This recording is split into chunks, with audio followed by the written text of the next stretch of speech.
এনসিপির পোলাপান বিএনপির পোলাপান একটু পরে আজকে 5 দিন ধরে সিটি কর্পোরেশনের লোক, ঠিক আছে, ওইটা হচ্ছে তাদের আইন, তারা বন্ধ করছে, আমরা অফ করে দিছি। এত কষ্ট করে নিজের চাকরি বাকরি ছাইরা একটা ফুটপাত নিয়ে পড়ে আছি। এই ফুটপাতটারে এলাকার নেতা, বিএনপির বড় বড় নেতারা, এগুলো সব ভিডিও অডিও সবকিছু আমাদের কাছে আছে। 4-5 দিন আগে আমাদের এখানে একটা বিএনপির বড় অফিসে ডাকাইছে, ডাকা নেওয়ার পরে বলে প্রত্যেক দোকানদারে 10,200 টাকা করে দিবে। আমরা এখন আমি যে দোকানটা চালু করছি, দোকানে স্টিকার করতে পারি না, দোকানে চেয়ার কিনতে পারি না, এক একজনের বাসার ভাড়া দিতে পারে না।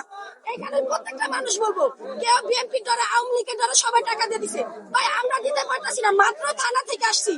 এবারে থানার ওসি ভালো, আমাদেরকে ভালো ভালো বলতেছে যে হ্যাঁ কেউ টাকা চাইলে আমাদেরকে বলবেন, কিন্তু এই যে আমরা যে এত পরিশ্রম করতেছি, টাকা কি যারা সরকারি চাকরি করে তাদের কাছে এত টাকা নাই। এত দৌড়াদৌড়ি করতেছি, কালকে রাত্রে 4টা বাজে বাসায় যা কান্না করতেছি, হুট করে এত টাকা বিএনপি লোকদেরকে কেন দিব? কেন দিব? আমি একা থাকি, আমার বাসা ভাড়া আছে, আমার ফুড কার্ড চালাইতে হয়, আমার স্টাফ বিল দিতে হয়, তাহলে আমি কিভাবে দিব? কয় টাকা আমরা বিক্রি করি?